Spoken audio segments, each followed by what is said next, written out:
பலிதானங்களை கொடுத்து கார்த்திகை தீபம் ஏற்ற வேண்டும் என்று இந்த இந்துக்களின் பல ஆண்டுகால கனவை நினைவாக்கிய இந்த மதுரை உயர்நீதிமன்றத்துக்கும் மனமார்ந்த நன்றியை தெரிவித்துக் கொள்வதுடன் இது போன்றதோட வரலாற்று சிறப்புமிக்க தீர்ப்பை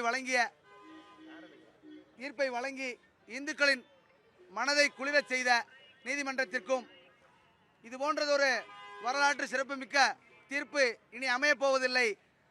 கார்த்திகை தீபத்திற்காக பல நூறு உயிர்கள் இங்கே பலிதானமாக கொடுக்கப்பட்டிருக்கிறது. இந்து முன்னணியுடைய தலைவர்கள், இந்துக்களுடைய எழுச்சிக்காக உதவிய பல தலைவர்கள் இந்த கார்த்திகை தீபத்திற்காக உயிரை விட்டிருக்கிறார்கள். அவர்களுடைய பலிக்கான தீர்ப்பு தான் இந்த தீர்ப்பு என்பதை மனமாற நன்றி தெரிவித்துக் கொள்கிறோம். அந்த தீர்ப்பை யாரும் கடைசி வரை நிறைவேற்றவில்லை. காரணம் அரசிற்கு ஏற்படும் நெருக்கடி காரணமாக அரசு இதுவரை அந்த தீபத்தை ஏற்ற மறுத்துவிட்டது. இந்த முறை தீபமானது ஏற்ற வேண்டும் என்று திரு ராமரவிக்குமார் அவர்களும் திரு சோலைக்கண்ணன் அவர்களும் தொடர்ந்த அந்த வழக்கு இன்று நீதிமன்றத்தில் கடைசி விசாரணை முடிந்து இன்று தீர்ப்பு அறிவிக்கப்பட்டது.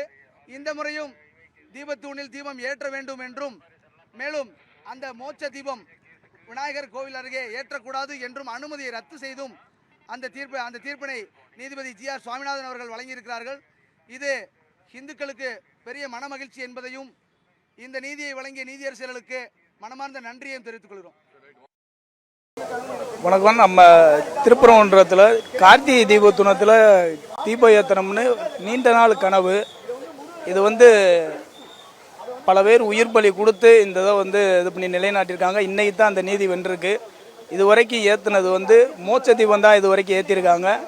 இப்போ இந்த நீதிமன்ற தீர்ப்பில் ஏற்ற வேண்டிய இந்த தீபம் தான் முருகனுக்கு கார்த்திகை தீபம் ஏற்ற வேண்டியது. இது அகில பாரத அனுமன் சேனா சார்பாக நாங்கள் வரவேற்கிறோம். இது இன்னும் ஏற்றலை. கண்டிப்பான முறையில் இந்த இது ஏற்றுனதுக்கப்புறம் தான் நீதிமன்றத்தோட உத்தரவை இவங்க நிலைநாட்டுறாங்களா இல்லையான்றது தெரியும்.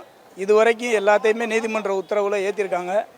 இதையும் நீதிமன்ற உத்தரவில் வருகின்ற புதன்கிழமை கார்த்திகை அன்று, பெரிய கார்த்திகை அன்று தீபத்தூணில் திருக்கார்த்திகை தீபம் ஏற்றுனதுக்கப்புறம் தான் இந்த நீதிமன்ற தீர்ப்பை இவங்க நிலைநாட்டியிருக்காங்களா இல்லையான்றது தெரியும். திருப்பரங்குன்ற முறையும் திராசுக்கார பூமி ஆட வச்சு தான் இது பண்ணுவார். கொஞ்சம் ஆட்டம் இவ்வளவு நாள் யார் யார் ஆடணுமோ அவங்கள ஃபுல்லாக ஆட வச்சு பார்த்துருக்காரு. இனிமேல் அவரோட ஆட்டத்தை பார்ப்பாங்க எல்லாரும். வருகின்ற புதன்கிழமை தீபத்தூணில் தீபம் ஏற்றுனதுக்கு அப்புறம் தான் இந்த வெற்றியை கொண்டாடுவோம்.